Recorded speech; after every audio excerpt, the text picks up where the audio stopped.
everyone, and welcome to Mute Me, a brand new debate show here on ESPN where we get some of the sharpest and wittiest minds to argue over some of the most controversial topics in sports. I'm Alexis, and this edition is all about cricket, specifically the England-Pakistan series that we've been entertained by when bad light and rainstorms and umpires aren't trying to spoil our fun. But that's a story for another day, so let's talk about our panel who we have here. Now, my Indian brother from another mother, Mr. Raunak Kapoor, is joining us, lawyer turned ESPNcricinfo pundit / host, so you know he loves an argument. Next up, we have a son of the soil, because we can't be talking about England versus Pakistan without a Pakistani son of the soil, Danyal Rasool, also a journalist here at ESPNcricinfo. And finally, the man with a head of hair that would even make Chris Wokes jealous. It is none other than ESPNcricinfo's very own Alan Gardner. All right, gents, so the sitch is very simple. We're going to have a couple of rounds. You're going to make your statement, and after which you will have 60 seconds within which to argue your statement. However, if after 15 seconds, the other panelists have had enough or think you're just chatting utter foolishness, they are able to mute you. After 2 mutes, you will be muted, and they will jump in and tell you exactly why they didn't like your argument. Also, I've got a golden mute, which I can only use once in this show, no matter how long or you guys are in your argument. If I'm just not having it, I will hold it up and you will have to hush. Alan Gardner, what is your statement, Alan? Joe Root still deserves his Fab Four membership, just. Okay, firstly, with all due respect, the Fab Four needs a drummer. Root is Ringo, we can agree on that much. But that doesn't mean he should be booted out of the Rock and Roll Hall of Fame. Root's had a tricky couple of years for sure. He's had to carry one of the flakiest top orders in Test cricket, but he's paying the price perhaps for soaring higher earlier. When Martin Crowe wrote his article in 2014 talking about the Fab for the future, Root averaged 51 in Test cricket. Virat Kohli averaged 39, Steve Smith 40, Kane Williamson 40. Did we say back then, oh, well, you know, Kohli clearly can't be a member of the Fab Four. He's got to average 50. Which he didn't manage to do until 2016, I would point out. No, we agreed with Martin Crowe that, you know, the evidence of our eyes tells us that these are a pretty special four. Now, the last couple of years, since 2017, only West Indies and South Africa have been tougher places to bat than England. Now, I should point out that the other 3 members of the Fab Four don't come from either of those places. And that's it, argument done. Raunak, you are not having that. Why? I don't think anybody outside of England, maybe even outside of that England team, actually counts Root in the same breath as they do with Kohli, Williamson and Smith. So I'm a bit surprised. I get it. He had all the promise of being there. He should be there. I'd confer that Babar Azam is perhaps closer to the Fab Four, way closer to the Fab Four than Joe Root is. And that's not just now. That's been for a while.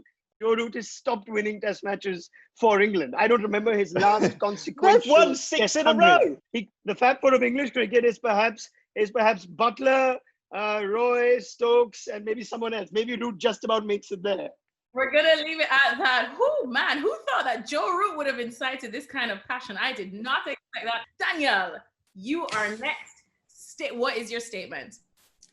James Anderson should not play another Test. James Anderson currently competes against Chris Wokes, Jofra Archer, Wood, Sam Curran, Stuart Broad for one of three or four fast bowling places. And while it's clear that, in my opinion, he's going to have a better career than any of them by the time all of their careers wind down, it's not clear that he's going to have a better next 2 or 3 years, which is presumably the time that he wants to play more cricket for. And there's been occasions right now in this series at Old Trafford when he was poor in a way that you haven't really seen Anderson be, and perhaps writing him off was premature. But there's a time when you think, okay, am I doing more harm? All right, I'm muting Daniel. How dare you blasphemy say that Jimmy Anderson is not worth another Test? Unbelievable. If you even have a look at his stats right now, he's won 1 wicket under Chris Wokes, who is like 7 years younger than him. Level with Jofra Archer right now. Fair play, both of them have played 1 Test less, but still, Jimmy Anderson is at least worth 1 more Test. 2 to 3 years, we'll see. But I say let the man retire when he wants. Moving on, Raunak, what is your statement? Jofra Archer should stick to just white ball cricket. So here's my thing. Jofra Archer is a special bowler. He's going to be good at every format. Let's get that out of the way. He's as good as Rabada, as good as Bumrah, but the concept of an all-format fast bowler does not exist in modern-day cricket, in my opinion. Simple reason, it's just not sustainable. What you're trying to cultivate here right now is someone who eventually is going to have not a longish career like Anderson, but that sort of impact career over 7 or 8 years. Michael Holding says that about Bumrah. He's not going to be around 15 years. He's going to be around 7 to 8 years. Cash in on what you can get from him. If I look at players like Jofra Archer, fast bowlers like him, whether it was Malinga, whether it's Bumrah right now, who is very strategically managed, whether it was Mitchell Johnson, who had to give up 2020 cricket to stay on and have the best years in tests and ODIs, even for a little amount of time, I think that's what they need to do with Jofra Archer. If England won, imagine this news, before the 2020 World Cup, Jofra Archer gets a recurring injury or something like that and can't play the one format that you think he is significantly better than everyone else for. Oh, Raunak has been muted. Danyal was not having it. He gave him some time though, Danyal. Why weren't you having it? Well, unlike you, I like to allow people to make their case before muting them. But what I will say is England have depth in fast bowling, as I was saying in my previous topic, and they can afford to rest Jofra Archer sensibly. And there's evidence that they will do that. They did that during this test, even though if he played, he wouldn't bowl as much because of the weather and everything. But they have 5 or 6 fast bowlers. They have Chris Woakes. They have in pace. They have Mark Wood. So they can keep rotating him sensibly. And there's no, it's not like Bumrah where you just have to play him every test. You can rest him when you feel he's being overworked. And in that sense, you can manage his workload in a way that maybe a country that didn't have that fast bowling depth wouldn't be able to. I just think, Raunak's forgetting that England have completed ODI cricket now, and Archer doesn't ever have to play that format again. So, why waste him in 50 overs? He can just play Test and T20. That's how we manage the workload there. So, Danyal, you are next. What is your statement? Everything about the decision review system is perfect, and there's nothing to be upset about. So I love everything about Michael Holding. I like the way he makes most of his points, and I like the fact that he comes across his brief very well. But when it comes to the DRS system, he is a tedious bore who needs to be silenced. He never concedes a point, but and the one thing that he says all the time, he says, oh yeah, so the umpire's call means there was some doubt, and so the player should have been given not out. That's not what it means. Saying the benefit of the doubt goes to the batsman is just a way of the umpire. The umpire can say, "Oh, I'm not really sure," and allow the umpire to get away with the decision of not out when they should have given them out. So, in short, there is inaccuracy with the technology. We know that. That is countered by the fact that when there is that doubt, the technology says, "We're not sure. Why don't we go with the umpire's decision on that one?" And teams get 2 or 3 reviews, so they can challenge the other side. And in that way, it just works for everyone.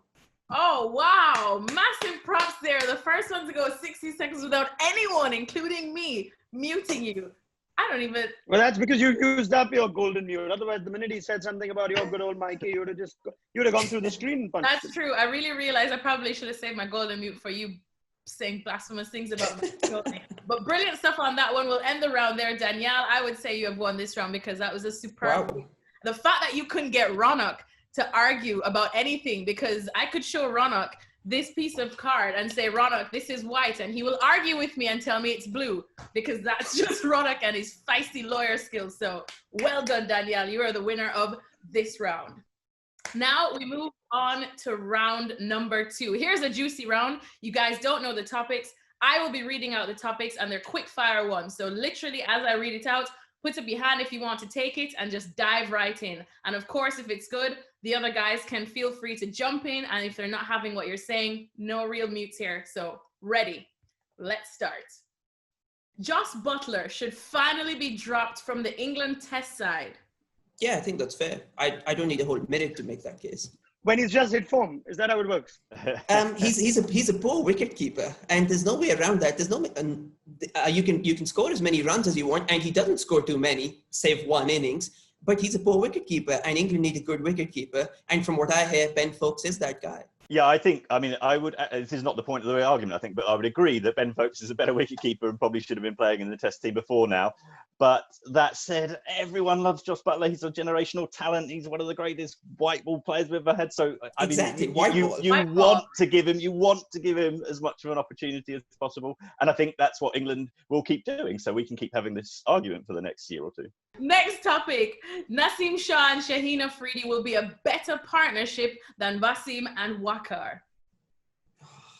No way. I don't want to argue against a young Pakistani talent again. No, I don't think so. Simply because it's unfair to place that sort of expectation on them. And Pakistan consistently do this. They hype up players and then place too much pressure on them. And when they don't perform, they essentially pay for blood, and that's the end of their confidence and usually their careers. People said when Mohammad Amir burst onto the scene, he was going to take as many wickets as Wasim Akram because he was only 17, and we know how that turned out. So I would be very careful, very cautious of placing any sort of extreme expectation on them like you've just done.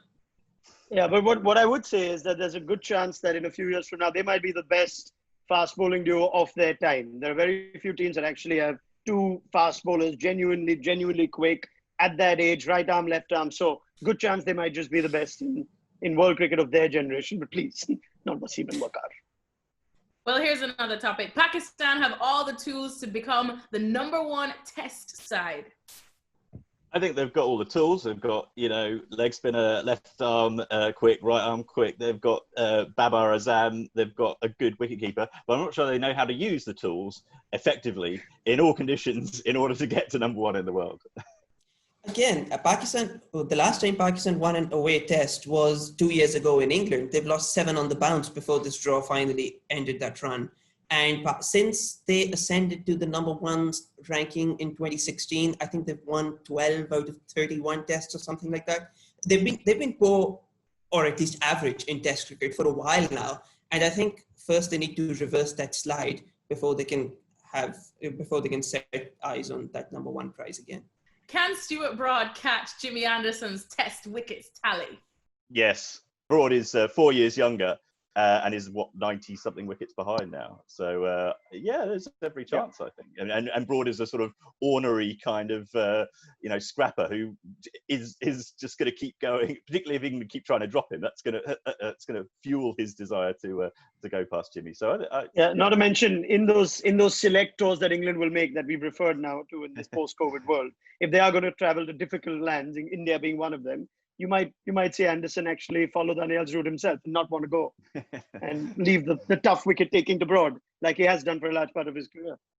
We're going to end this edition of Mute Me right there. Thank you, of course, to Danyal, Alan, and Raunak. I have to say, congrats, Danyal, because you had some serious fight here. The fact that you tried to retire Jimmy Anderson before the man himself even tried to retire. I'm going to give you that one, plus also because I don't want to see you moping in the corner anymore. Thank you, gentlemen, so much. It's been absolutely brilliant. We'll definitely have you back again. Thank you to all our viewers for watching this edition of Mute Me. Make sure to join us next time. Thanks for watching ESPN on YouTube. And for more sports highlights and analysis, be sure to download the ESPN app. And for premium content plus live streaming, make sure to subscribe to ESPN Player.